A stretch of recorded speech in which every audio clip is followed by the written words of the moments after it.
잠깐 또 정리할게요. 5장 8절에 이게 마음이 청결한 자는 복이 있나니 그들이 하나님을 뭐한대요? 저 말씀 보는데 참 답답했어요. 하나님을 뭔데요? 본다. 하나님이 뭐예요? 하나님을 뭐라고 하면 이건 그렇죠. 하나님이 누구예요? 이게 뭐죠? 하나님 이게 도대체 뭐예요? 하나님이 유일하신 저희 창조주.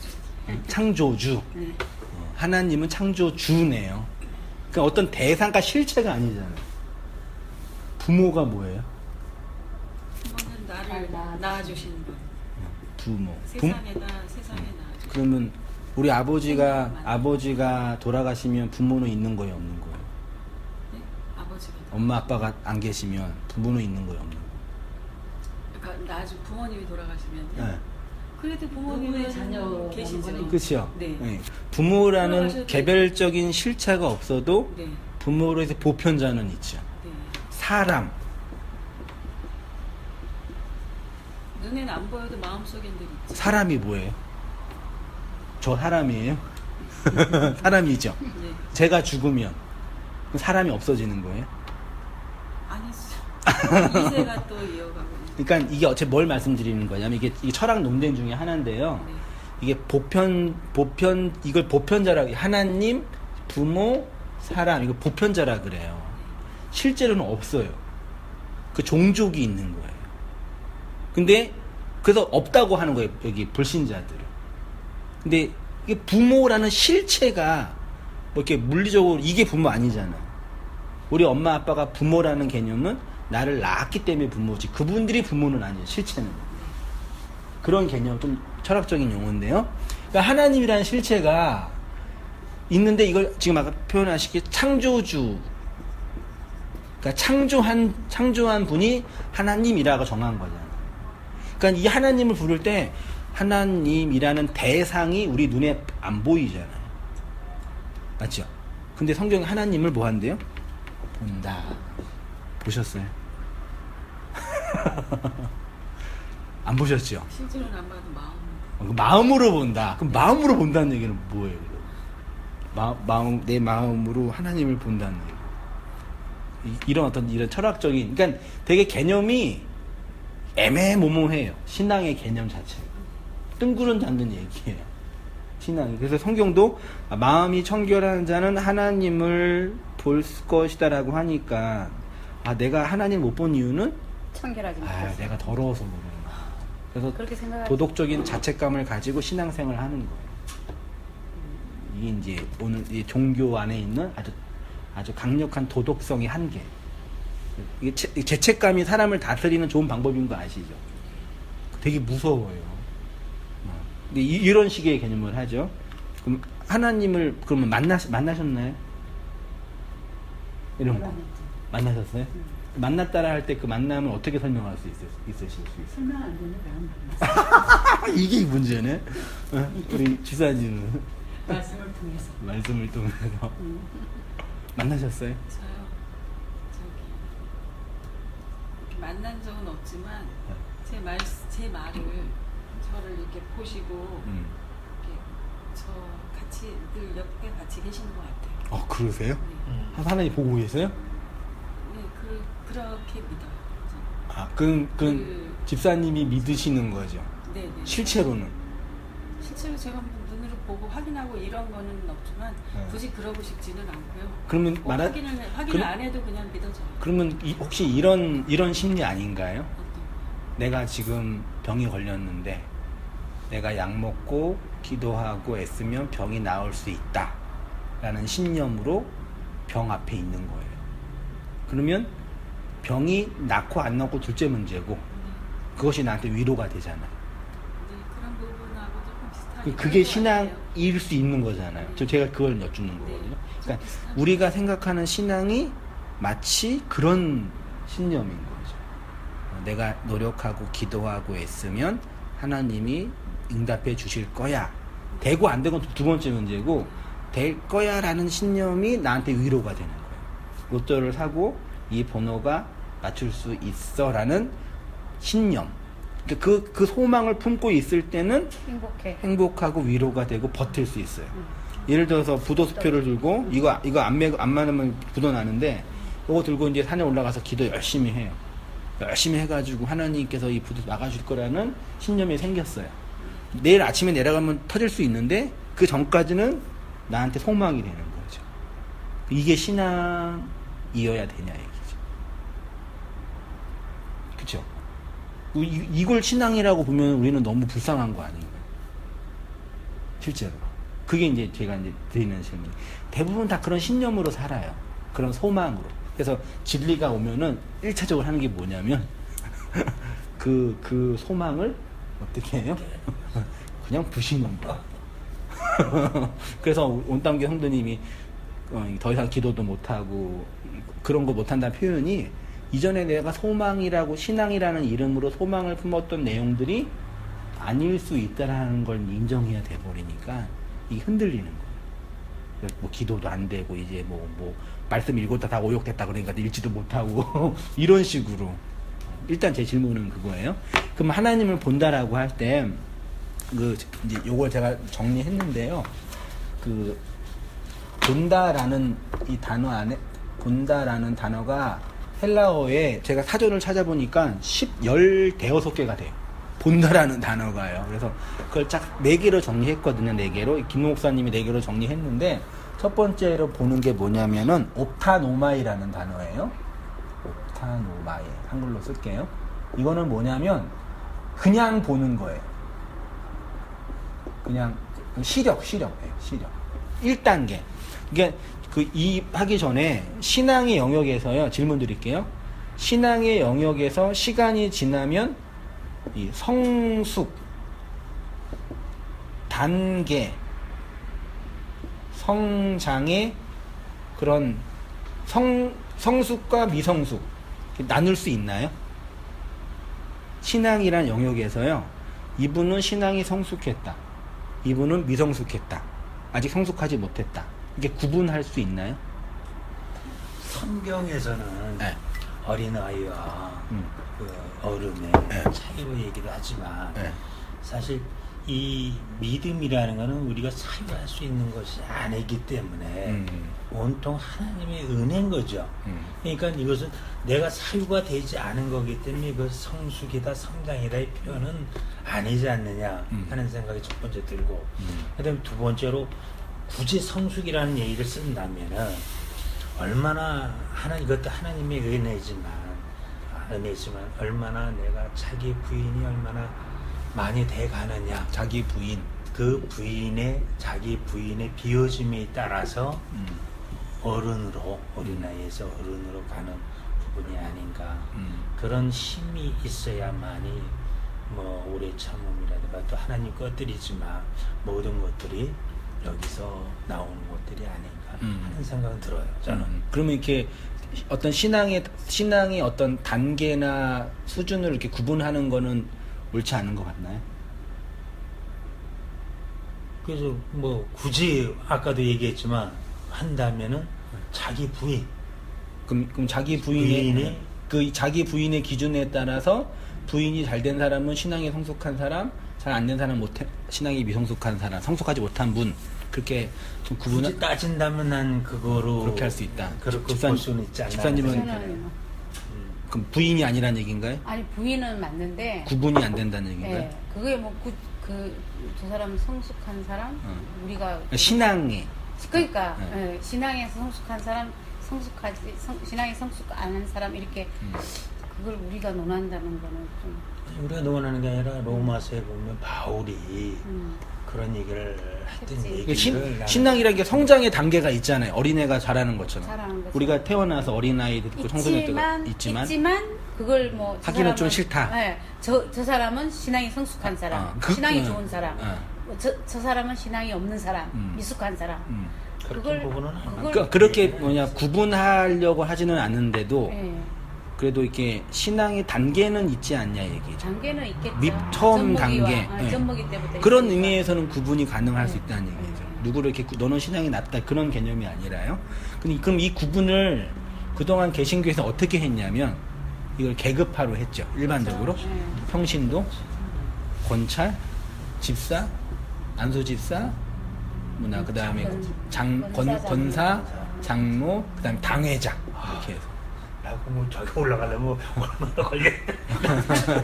당신 집사다. 온당기는 한 방에 할 수 있어요. 걱정하지 마세요. 한 방에 할 수 있어요. 걱정하지 마세요. 뭐하게. 그러니까 이렇게 해서 이게 되게 사람이 되게 뭐 그런 게 딱 정해놓고 이틀에 딱 있으면요, 아 내가 아직 2단계구나 이렇게 생각을 했네요. 이게 참 신기해요. 그리고 장로가 되면 아 내가 2단계구나. 신기하지 않아요? 그렇게 생각해요, 진짜? 이거 진짜 그분이 생각한다니까요. 하긴 집사였는데 근사 안 준다고 그 기사가 나가는 사람 안수 집사 안 됐다고 화내가지고 하고 내가 낸 돈이 얼마인데 이런 식으로 돼야 되냐고 그러고 똑같은 얘기야. 그리고 딴 데게 가가지고 여기는 안수 주냐 아 된다고 뭐라고 진짜 들었다니까 내가요. 이런 식의 말도 안 되는 구조를 해버리잖아. 근데 이거는 이제 이게 사실 카톨릭이에요. 카톨릭이 만들어놨어요. 신앙의 계급화를요. 이건 틀렸고 그래서 오늘날 이제 무교회주의나 평신도 중심의 운동에서는 모든 성도를 계급 안 하고 성도라 그러고 이게 이제 말씀 전하는 목사도 그 성도 중에 형제라고 하는 분들도 있어요. 그 지방교회. 네. 근데 이제 이렇게 하는 분도 있는데, 그러니까 이거는 정치 형태니까 뭐 다 뭐가 옳고 뭐가 그런 게 중요한 게 아니거든요. 근데 그러면 이제 저는 일단적으로 신앙의 성숙과 미성숙 있다라고 봐요. 일단은 있다. 그럼 있는데 그러면 기준을 어떻게 삼아야 되냐? 그러면 이게 아까 이걸로 하는 거는 틀렸다. 신앙의 연수나 혹은 지식에 놓고 나면 조지신학책을 몇 번 읽었나? 안 읽었나? 그건 더 아니죠. 이건 더 아니에요? 확실히 아니에요? 그 다음에 경험, 뭐 연륜, 기타 등 이런 것도 아니잖아요? 그럼 신앙의 성숙과 성장의 단계는 뭐냐? 제가 이게 뭐 정답은 아닌데 지금 보는 관점은요, 세상과 하나님을 바라보는 이 관점의 문제다. 어떻게 보느냐? 어떻게 보냐? 그러니까 100m에서 세상을 보면 딱 100m 있는 세상만 보일 거 아니에요. 200m로 올라가면 200m 세상이 보이고 1km 올라가면 넓은 세상이 보일 거 아니에요. 그러니까 이 안목이 다르는 것 같아요. 이거는 분명히 맞아요. 그러니까 어떤 지식의 분야나 직업의 분야에서도 어떤 그 깊이 있는 분들은 내가 못 보는 걸 봐요. 그분들은.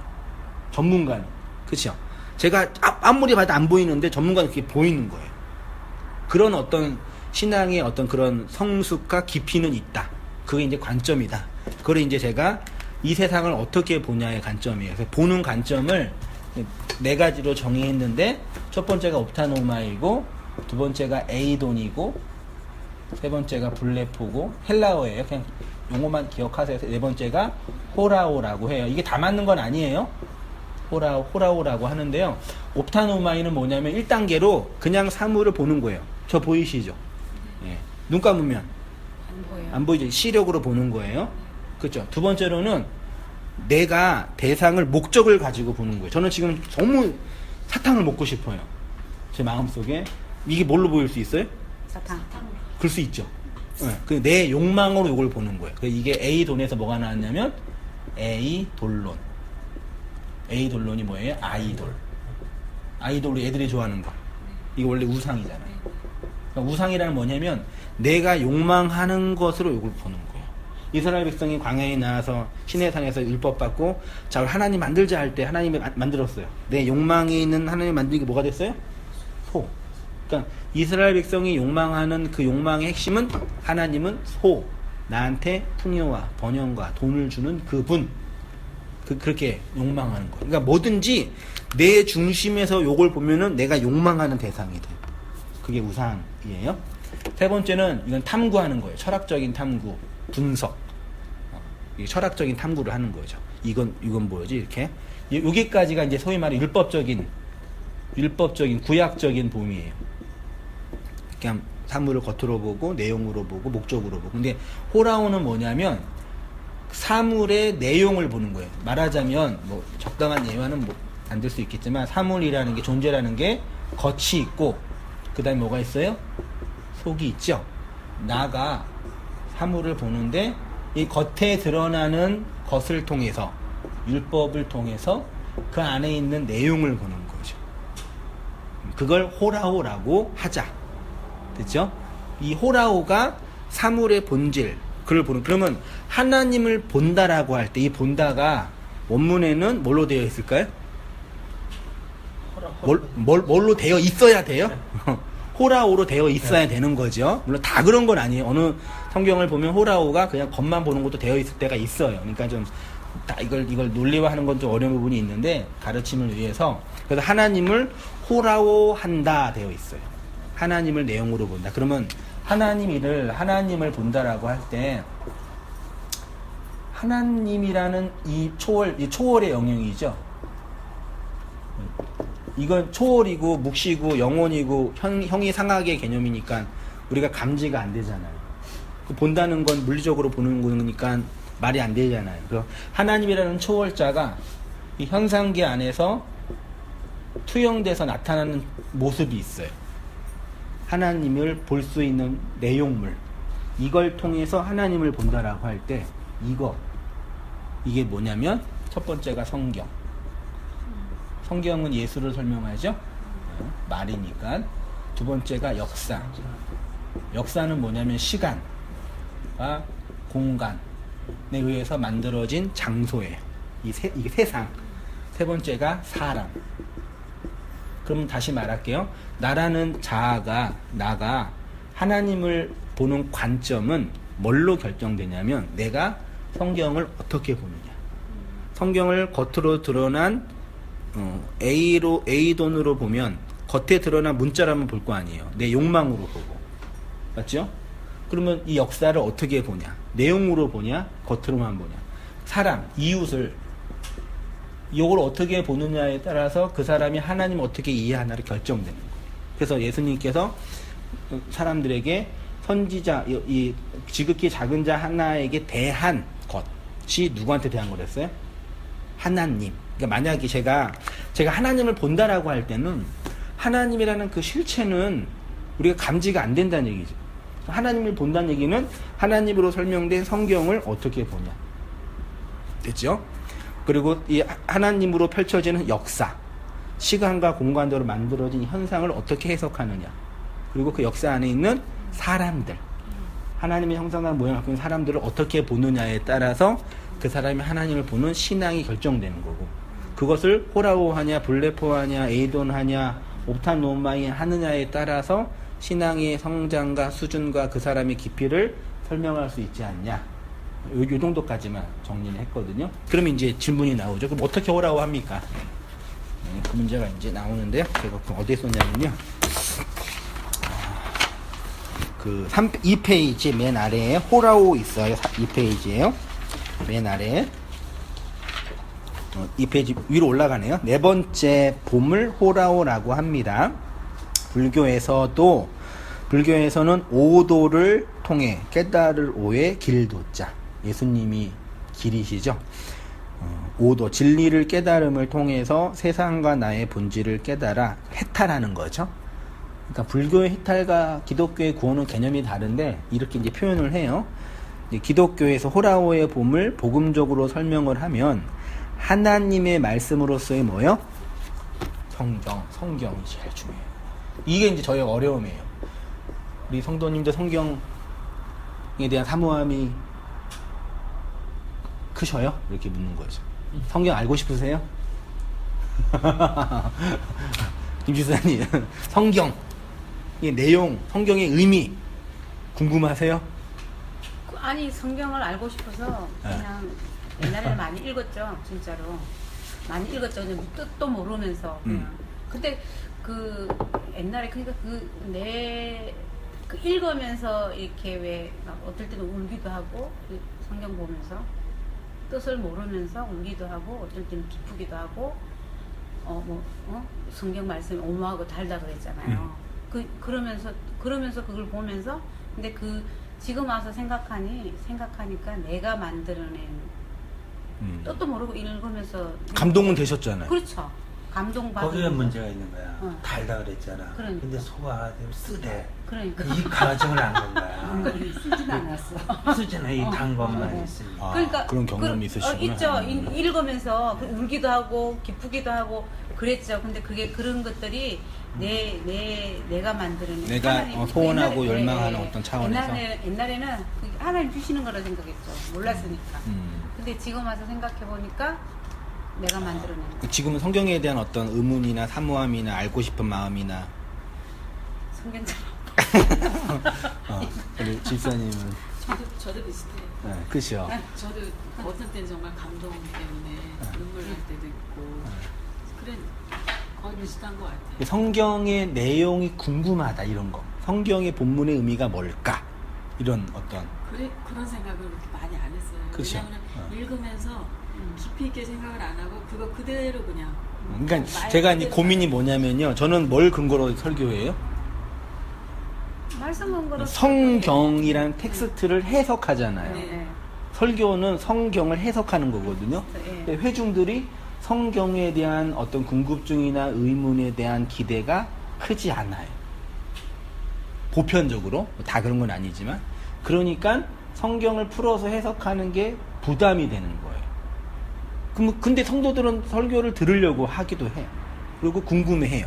그러니까 성경에 있는 용어를 성도들이 살고 있는 이 세상의 용어로 잘 풀어서 의미화해서 전하는 게 이제 더 효과적일 수 있다 생각이 드는 거죠. 어쨌든 이제 성경을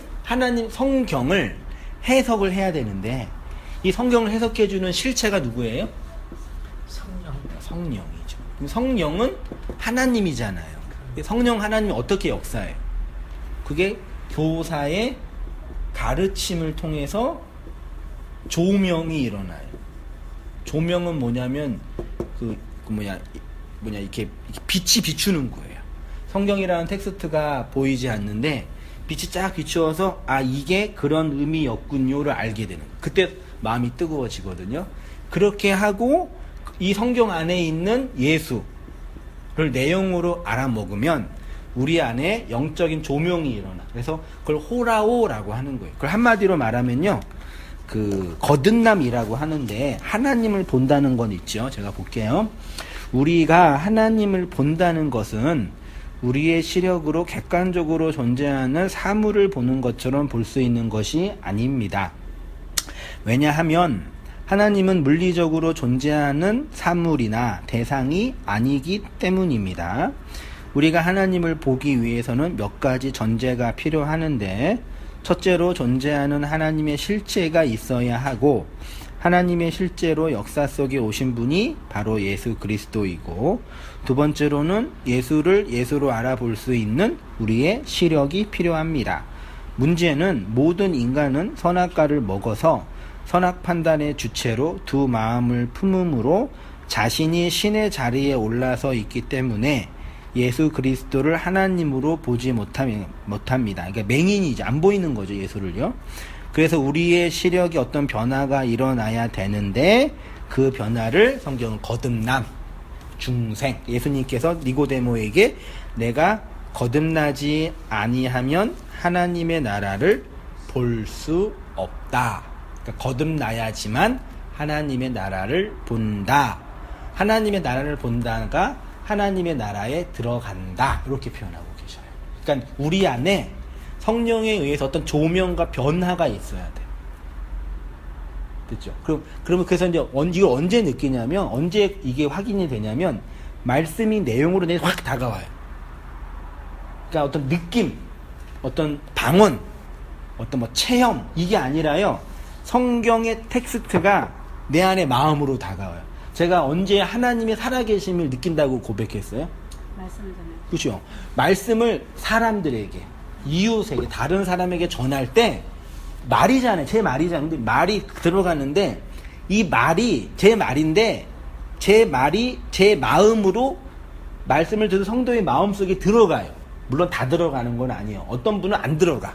근데 들어가. 그럼 들어가면 내 말인데 내 말이 다른 사람의 마음에 들어갔다는 얘기는 그 말을 사용하는 실체가 있다는 뜻이에요. 그래서 그게 하나님이 역사하는 거예요. 그러니까 하나님이 역사하는 게 언제 진짜 확 이게 온 피부로 느껴지냐면 말씀을 건네고 혹은 말씀을 나눌 때, 우리 예배 끝나고 말씀을 나눌 때 성도님들이 고백하는 얘기가 그 고백이 내 고백이잖아요. 신기하지 않나요? 이분이 지금 하고 삶이 다르고 환경도 다른데 이분이 하고 있는 그 고백과 내 고백이 같아네요. 그럼 같은 말이 있는 거잖아요. 그럼 같은 말을 있게 하는 실체가 있는 거잖아요. 그걸 하나님이라고 하는 거예요. 반대도 돼요. 어떤 사람은 그 말이 들어가는데 어떤 분은 안 들어가요. 그거 보면서 하나님이 이 말씀 속에 일하고 계시구나 느껴지는 거죠. 그렇죠. 그래서 우리가 인생 속에서 하나님의 살아계심이 경험되는 가장 좋은 방법은 말씀을 들을 때, 그 말의 내용이 나한테 이해가 될 때, 그것이 또 이제 사람들에게 나누어져서 말이 소통이 될 때, 그래서 그 말씀을 모이는 거, 말씀을 나누는 게 사랑스럽고 사모하고 기대가 되고 설레이는 거죠. 그래서 교회라는 공동체가 이 말씀을 함께 나누는 것은 어떤 의미에서는 자연스럽게 흘러가야 돼. 막 억지로 하거나 막 적용점 차원도 필요하겠지만 이렇게 흐름이 있어야 된다고 여겨지거든요. 그게 이제 그 말씀이 거듭나는 어떤 증거가 되고요. 그 다음에 이제 그 3페이지로 가서요. 선악과 두 마음 탐심 우상숭배 있어요. 아담과 하와가 선악과를 먹었기 때문에 모든 사람은 본성적으로 두 마음을 가지고 태어납니다. 두 마음이란 선악과, 빛과 어두움, 좋음과 나쁨을 자기 중심으로 판단하고 해석하는 것입니다. 선과 악을 판단하는 주체가 바로 자기 자신입니다. 이 두 마음에서 탐심이 일어나고 십계명의 마지막 계명은 내 밖에 있는 것을 탐내지 말라는 것입니다. 그러나 모든 인간은 자신의 욕망을 충족하며 살아가야 할 존재이기 때문에 탐심이 없을 수 없습니다. 쉽게 말하면 자기 밖에서 자신을 충족시켜야 할 에너지가 있어야지만 생존할 수 있습니다. 그것을 성경은 탐심이라고 하고, 그 탐심에서 뭐가 나와요? 우상숭배요. 우상숭배는, 즉 에이돌로는 내가 본성적으로 욕망하는 그 탐심으로 이 세상을 바라보고 그것을 내 욕망으로 끌어당기는 행위입니다. 그걸 욕망의 무적행이라고 합니다. 밑에 각주에 계시록 11장 7절 보이시죠? 이번 주도 할 텐데 보세요. 그들이 그 증언을 마칠 때 무적행으로부터, 무적행이 뭔지 아세요? 무적행. 그죠? 끝이 없는 동굴, 바닥이 없는, 밑바닥이 없는 낭떠러지. 그러면 이 역사 속에서, 우리의 생활 속에서 끝이 없는 동굴, 다시 말해 채워도 채워지지 않는 그것. 아유, 역시 우리 이 세상의 모든 것들 중에요, 채워도 채워지지 않는 게 인간의 마음. 모든 걸 다 채워져요. 인간의 마음을 안 채워져요. 제가 예를 든 게, 우리 큰아들 준이가 결의를 부러워해요. 초등학생. 왜 부러워해요? 얘는 숙제도 안 하고 시험도 없다. 너무 부러워해요. 근데 둘째는 누굴 부러워해요? 담비를 부러워해요. 어린이집 왜? 걔는 맨날 숙제도 안 하고 학교도 안 가고 마음대로 노니까. 담비는 누구 부러워하는지 아세요? 우리 교회에 있는 제인이 걔를 부러워해요. 왜 부러워해? 엄마 옆에서 맨날 젖 먹고 맨날 이쁘다 그러니까요. 그 제인이는 누구 부러워할까요? 그거 보면서 와, 진짜 무섭다니까요. 끝이 없어요. 제가 그런 얘기했잖아. 한세희 목사가 열심히 교회 크기에서 BMW 747을 타는 게 제 사역의 목표가 됐어요. 진짜 그 욕망으로 열심히 사역해요. 그래서 교회가 커져가지고 목사에게 BMW 747을 줄 수 있어요. 그래서 제가 그걸 탔어요. 근데 제가 그걸 탈 때, 하나님이 나와 함께 하셨다, 내 기도를 들어주셨다, 그럴까요? 그치. 제가 그때 그 욕망을 추구했다면 이제는 더 비싼 차를 목표로 삼아야지가 생겨요. 3일은 가요. 3일은 가나요? 그 인간이 그래서 무섭다니까. 3일은 가지. 나는 그래도 그 한 달은 가지. 없는 사람 입장에서는 있으면 될 것 같는데 실제로 그 입장 가면 또 아니에요. 그렇죠. 또 모든 사람이 다 돈만 추구하는 게 아니에요. 관계를 또 추구하는 사람이 있고, 다 자기가 욕망하는 게 있다니까요. 어떤 여유로움을 추구하는 분이 있고, 나의 마음의 행복을 추구하는 분들이 있고 그게 다 욕망이에요. 근데 욕망인데요. 관계를 추구한다, 뭐 행복을 추구한다. 이것은 모든 것들은 내가 느끼기에 자기 힘으로 만들기 위한 것들인 거지. 그런 것들이.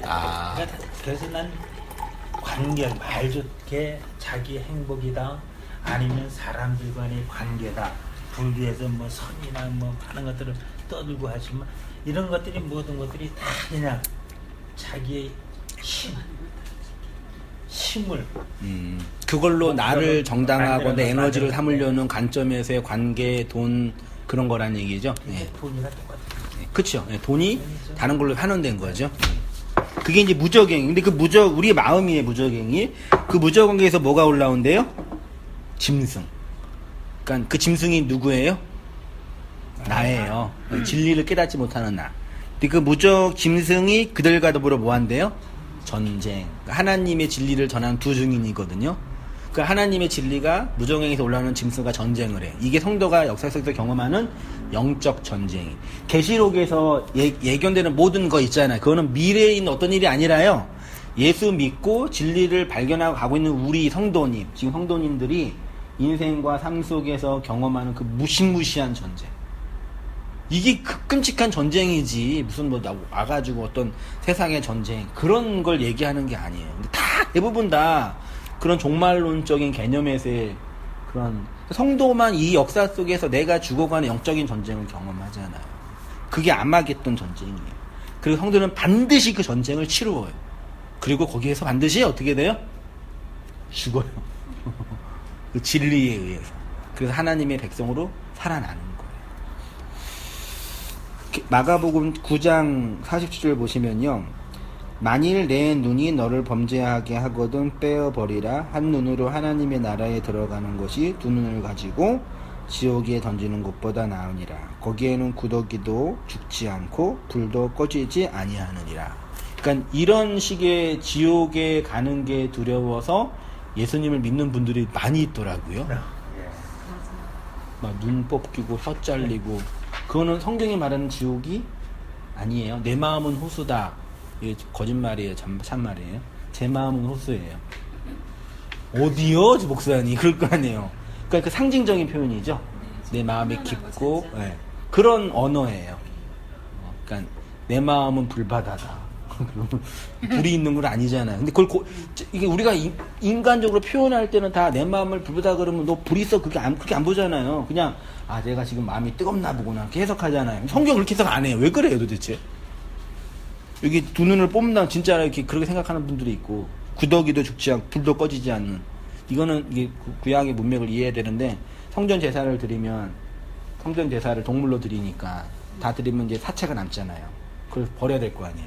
그 버리는 쓰레기장이 흰놈의 골짜기예요. 그래서 사체를 태워야 되니까 항상 불 피우고 동물 시체가 있으니까 구더기가 피고 거기가 흰놈의 골짜기 거기를 지옥 게헨나라고 불렀어요. 걔네들이. 그걸 신약 속에 지옥이라고 말하는 거예요. 그런 상징적인. 그러니까 구더기도 죽자는 것이. 예. 그러니까 시체, 배설물, 쓰레기. 저는 어제도 이렇게 종로 상가 가서 이렇게 오가 가서 우리 청년이랑 성경 공부를 했는데 카페에서 공부를 하고 이제 차를 이제 여기 구석에 됐으니까 그 대로변은 아주 밝고 환하고 좋아요. 너무 화려해요. 근데 골목에 들어가니까 그렇게 아저씨들 술 마시고 담배 피고 싸우고 막 진짜 그러니까 되게 아저씨들 불쌍해. 그 맥주 캔 하나 들고 과자 한두 개 들고 마시면서 이렇게 수다 떨고 다 그거예요. 그러니까 뭘 봤냐면 이분들이 하루 종일 일하고 스트레스 받은 거를 거기에서 푸는 거예요.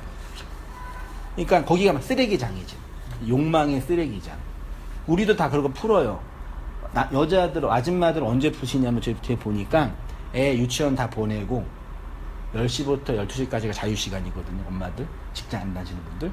그때 이제 만나서 카페 가가지고 여자들 모여서 수다 떨고 남편 욕하고 애 학원 얘기하고 그래서 이게 푸는 거예요.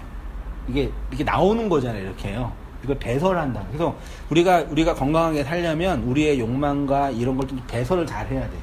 아까 말씀하신 것처럼 건강하려면 잠 잘 자고 잘 먹고 잘 보내야 되잖아요. 그러니까 그렇게 잘 보내는 과정으로서 배설이 필요한 거거든요. 그래서 역사 속에서, 사회 속에서의 뭐 그 술집, 혹은 뭐 그 성적인 타락, 혹은 스포츠, 여기 없어지지가 않아요. 그게 다 그렇게 배출하는 거니까요. 그런 의미에서의 쓰레기장, 그걸 지옥이라고 표현한 거예요. 율법의 배설장. 그러니까 그러면 지옥이 없냐? 그런 거 아니에요. 우리가 생각하는 그런 천국과 지옥, 막 고통스러워 혀잘리 그런 개념은 아니란 얘기죠. 다 그렇게 이해하더래요. 그런데 이렇게 얘기하니까 그럼 목사님 그럼 지옥 없는 거냐고. 억울한 거예요. 왜? 나는 지옥 안 가요 예수님 믿었는데 지옥 없다니까. 없다고 들리니까 이게 내가 믿을 이유가 없는 거예요. 그걸 고치셔야 된다. 그걸 고치셔야 된다. 무섭네. 예수님이 나를 천국으로 못 보내면 안 믿을 거예요. 그러면 얘야 내가 너를 천국으로 보낼 지금 힘이 없다는데 어떡하지? 그럼 됐어요. 그럴 거예요. 그러니까 하체 믿는 게 아니죠. 이거예요. 그래서 마지막 할게요. 사람은 자신이 보고 싶은 것을 봅니다. 자신이 듣고 싶은 이야기를 듣고 자신이 하고 싶은 것을 합니다. 다른 사람과 이야기할 때도 듣고 싶은 말만 듣고, 우리가 사람을 만날 때 누구를 만나냐면 나와의 관계가 좋은 사람만 만나죠. 그게 나랑 얘기가 통하는 사람만 얘기하겠다는 뜻이에요. 이게 안 될 때가 이제 돈 벌 때죠. 그래서 힘든 거예요. 돈 버는 게. 그렇게 설교를 할 때도 제가 느껴보니까요, 다 듣지 않고요, 심리적 저항선이 있어요. 어느 선까지. 심리적 저항선. 거기까지만 듣고 나머지는 자기의 편견, 자기의 오류, 이해. 그러니까 보세요. 여기 있네요. 하나님을 본다는 거 보세요. 하나님의 말씀이라고 하는 설교도 마찬가지입니다. 설교를 들으실 때 듣고 싶은 이야기를 듣고 자신에게 들려주는 이야기만 듣습니다. 사람은 자기가 이해하는 것만 듣지요. 이해되지 않으면 들리지 않습니다. 그러면 이해가 안 된다는 것은 반대로 무슨 뜻이에요?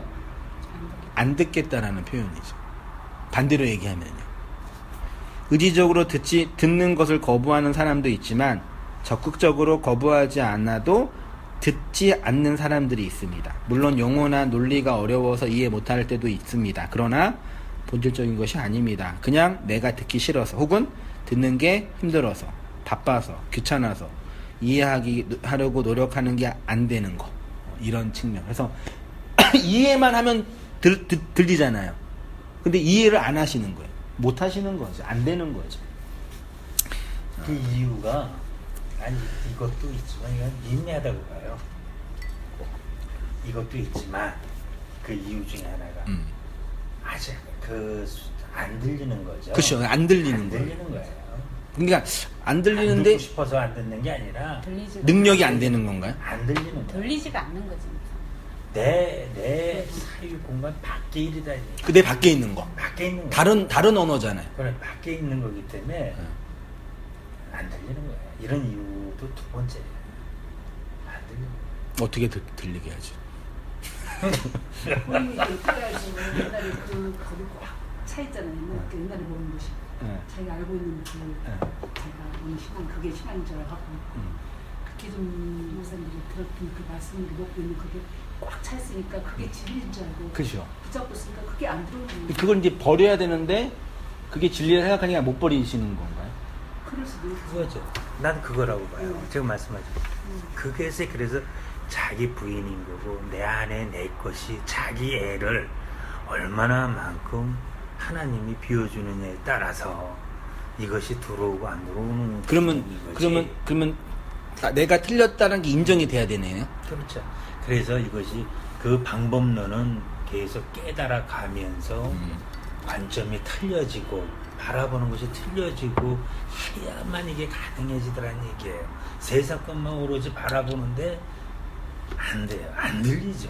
저도 하나도 안 들렸는데. 근데 어느 순간과 과정이 되니까 들려오는 거죠. 오는 거죠. 어느 순간 목말라 하니까 좀 더 속도가 나더라는 얘기예요. 그렇죠. 그래서 다만 이제 교회나 우리는 말씀을 열심히 전하는 어떤 믿음은 들음에서 나니까 애쓰고 그런 과정을 노력이. 그래서 이렇게 모시도 오시고 듣게도 하시고 힘들고 데려도 오시고 그러시는 거죠. 근데 뭐 다 말씀 전하신다고 해서 다 들리면 괜찮게요. 그렇죠. 저한테 그런 좀 이렇게 답답함이 욕심이 있는 것 같아요. 당연히 전하시다 보면은 어느 순간 들려보니까 그냥 그러면 좀 여유로움이 좀 있어야 되는데 제가 이게 아직 그런 품이 안 돼요. 솔직히 그러니까 왜 안 듣지 막 이런 거 왜 일 못하지 그런 어떤 속에서 이렇게 있어서 좀 이렇게 어떻게 안 돼요. 그건 안 되는 건 옛날에 그 말씀드렸잖아요. 김성수 목사님 설교를 정현이가 들고 들어왔는데 말 같지도 않는 소리 한다고. 우리 처음에 옛날에 그랬어요. 근데 그 아들이 또 이제 그 진리를 듣고 또 이제 아니 저희가 그랬다고 목사님. 저희가 그러니까 옛날에 정현이가 어디서 거기서 이제 예, 들고 들어왔는데 엄마 이제 이렇게 인터넷으로 해가 틀어줬어요. 이런 게 그때는 정현 형제가 틀어줬어요? 네, 틀어줬어요. 오. 틀어줬는데 그 김성수 목사님이었 지금이 아직 김성수 목사님 알았는 거지 그때는 몰랐죠. 근데 그때는 살아계실 때인 거지. 그런데 들려줬는데 말도 안 되는 소리 하고 있냐고 이상하다 야. 그럼 그때도 심리적 편견이 있으신 거잖아. 모르겠어요. 그때는 안 들렸어요. 이 아빠도 그러고 저도 그러고. 이게 안 들리고 편견도 있었지만 근데 안 들리더라. 내려놓고 붙여놓고 근데 빨리 들어보라고 그러면 이제 그래 알았어. 그러다가 또 들어보면은 안 들려요. 근데 어느 순간 계속 듣다 보면 네. 또 들리는 거예요. 네, 그러다가 이제 근데 내가 안 들리는 걸 어떻게 들을 수가 있죠? 들을 수가 있죠? 옆에서 자꾸 그래서 계속 압박하는 거예요. 네. 들어라. 그러니까 그게 때가 때. 그래서 알았어. 그러다가 마지못해 있잖아. 듣다 봤는데 어느 순간 이게 이거구나 싶더라고. 그때도 왜 아니 나는 그때 들렸던 이유 중에 하나가 뭐냐 안 들렸는데 나중에 들리게 되는 이유 중에 하나가 뭐냐 난 굉장히 퀘스천 마크를 갖고 있었던 게 있었어요. 내가 갖고 있었던 게 엄청 있었는데 그 당시에 그 김선수 목사 튼 거는 그 내용이 아니라 다른 쪽이었어. 전혀 고민하신 게 아니었구나. 그쪽 내용이 아니었는데 내가 그거 듣고 아니라는 건 알고 아니다 싶고 봤는데 한 목사님을 내가 인터넷으로 우연히 알게 됐어요. 내가 원하는 거 뭐 찾는데 거기에 딱 낚시에 딱 걸리더라고. 아니, 그게. 그때는 그 전에 있던 교회에서 굉장히 저건 아닌데 저건 아닌데 그런 의문이 캐스팅이 있으셨던 저건 거죠. 아닌데 그때, 잘못됐는데 이렇게 하다가 말씀에 이제 갈급하니까 인터넷을 찾기 시작하면서 거기 고민하는 부분에 대해서 이제 목사님 이거 이제 원고를 본 거예요. 그래서 한 6개월 몇 개월을 내가 하여튼 혼자서 봤지. 혼자서 그 올려놓은 걸 쭉 보면서 내가 이거구나. 이게 자꾸서 계속 설교하신 것들을 내가 다 인터넷 들어가서 봤어요. 거의 다 봤어요 제가. 다 보고 나서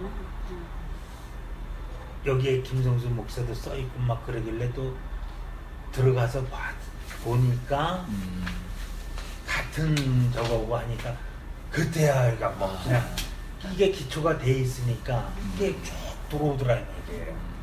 목사님 원고를 다 봤잖아. 거의 다 봤는데. 그리고 여기 오기 전에 이미 다 본 상태였고. 스킵을 다 하시고 있는. 예. 그러니까 하나님이 뱀이라는 이야기도 목사님 원고를 봤기 때문에 하나님 뱀이라고 나한테 이야기. 그런 거지? 그런 거. 아무튼 그런 어간에 알겠습니다. 그래서 이제 정결한 마음으로 하나님을 보는 성도. 그래서 예수님은 마음이 정결한 자가 하나님을 본다고 하시는 것입니다. 여기서 말하는 청결은 윤리적, 도덕적 청결이 아니라 이렇게 선악 판단의 자리, 두 마음을 가지고 살아가는 자리, 탐욕으로 나를 확장하려는 그 자리에서 내려온 그 상태가 곧 청결한 상태, 깨끗한 상태입니다. 그래서 신약성경이 청결한 마음, 깨끗한 양심, 깨끗한 세마포 이렇게 강조하면서 정결하게 살아라, 깨끗하게 살아라. 그러니까 윤리 도덕적인 측면 이런 어떤 복음적인 내용을 담고 있는 거죠. 여기까지 말씀하고요. 말씀 마치겠습니다. 한줄 소감. 제가 먼저 할까요? 네. 오늘 하나님을 본다. 이거 좋았어요. 왜 그러세요? 왜 웃어? 좋았다 그러니까. 그 맨날 좋잖아. 하나님을 본다. 그래서 저도 기본적으로 하나님을 볼 수 있는 것들이 뭐냐면 실질적으로 하나님을 직접 본다는 거는 우리가 진리를 우리가 깨닫고 우리 안에 집어넣는 순간 그 진리는 도는 죽어버렸다. 그리고 평가를 하듯이 노자가 그랬죠. 네. 그렇게 얘기했듯이 그 얘기는 뭐냐면 하나님을 직접 우리가 볼 수가 없다는 의미로 들었고요. 그래서 하나님을 직접 본다는 거는 그래서 하나님이 우리한테 실질적으로 에덴 동산으로 성막으로 성전으로 예수님으로 모형으로 이렇게 보여줬다. 그래서 그 모형을 실질적으로 우리가 깨닫기 위해서는 그 모형을 보고서 하나님을 볼 수 있기 위해서는 실질적으로 말씀이신 예수님을 알아가는 것들인데 예수님을 알아가는 그 자체가 말씀을 공부하는 거고 공부를 하는 것이 예수님을 알아가는 거다. 그러면 예수님이 실질적으로 공생애에 이 역사로 내려오셔가지고 살아갔던 그 발자취가 과연 어떤 건가 하는 것들을 사실 많이 고민을 저도 해봤던 부분 중에 하나였어요. 그런 부분들은. 그래서 그런 부분들이 예수님이 살아가신 것 과정이 온통 십자가를 지기 위해 간 길이다라는 거죠. 제가 보기에 십자가를 지기 위해 간 그 길 자체는 온통 나의 모든 걸 비우고 온통 하나님한테 순종하는 길, 자기 부인의 길로 점점 깊어져 가면서 결국에는 십자가에서 죽으셨다는 그 하나님의 발자취가 그런 것을 봤을 때 우리 또한 예수님의 길을 걸으라고 본인의 길로 걸으라고 말씀하셨듯이 우리 또한 그 길로 가기 위해서는 진짜 아까 모든 것들이 저기 전도사님도 말씀하셨지만 내가 아니고 됐구만 나의 관점이 바뀌어지는 그 자체가 자기 부인의 길로 가는 길들이 아닌가. 그래서 우리 또한 계속적으로 우리가 자기 부인의 길로 가야만 육적 자아가 십자가의 못을 박혀서 부활할 수 있는 길들이 아닌가. 이제 이런 생각들을 오늘 하나님을 본다 하면서 저한테 많이 맺혀지는 메시지가 그런 쪽으로 많이 느껴졌습니다. 여기 얘도 십자가의 내용이 이번 주 주일날 십자가 내용 좀 더 자세히 설명하려고 그러거든요. 감사합니다. 저는 오늘 그 낮에 시간이 잠깐 있어서 그 영화를 그러니까 유선에서 영화를 하는데요. 옛날에 했던 영화인데 브룩실즈가 나오더라고요. 그러니까 브룩실즈 18, 19에 찍었던 30년 전이네요. 예. 그런데 뭘 봤냐면은 걔 이제 그 브룩실즈가 그 배가 난파가 돼가지고 여기 섬에서 이렇게 남녀가 살아가는 그걸 봤는데 이제 거기에서 오늘 본 게 뭐냐면은 이 발을 다쳐가지고 이제 그 물고기를 밟았는데 독이 있는 물고기를 밟았던 거예요. 근데 이제 이게 아프니까 죽어가면 지는 죽는다고 생각해서 그런지 몰라도 어떤 돌 하루방 있잖아요. 돌 하루방 같이 이렇게 생긴 데를 데려다 달라 그러다 남자한테 데려다 달라 그러면서 그 앞에 가서 하나님을 거기를 빌면서 하나님 살려달라고 거기 돌 앞에서 빌더라고요. 근데 내 모습이 옛날에 저러지 않았나 그 생각이 들더라고요. 그러니까 어떤 우상을 그러니까 지금도 뭐 마찬가지 자식을 내려놓지를 못하는 부분들이 있으니까 그런 부분들을 그게 하나님 우상으로 섬기고 그렇잖아요. 우상이잖아요. 그게 우상으로 섬기고 그러니까 그건 하나님이 아니잖아요. 그 돌 하루방을 이렇게 해놓고 그 앞에 가서 빈대는 거는 살려달라고 한다는 거는. 그래서 저런 부분들이 많은 사람들이 나도 마찬가지고 많은 사람들이 저런 부분들을 하나님이라고 생각하고 착각하고 잘못된 저건 신앙도 아닌데 하나님이 아닌 것을 하나님이라고 믿고 있잖아요. 그러니까 우리가 그렇게 여지까지 그 신앙생활을 하는 생각에 그걸 잠깐 보면서 그게 눈이 앞뒤 눈이 가려져서 그걸 못 보고 여태까지 그런 부분들이 오늘 깨달아지더라고요. 오늘 말씀 들으면서 그게 생각이 나더라고요. 내용으로 못 보고 우상으로 보니까 그러네요. 감사합니다. 우리 간만에 오신 우리 저는 저희 정리가 잘 안 돼서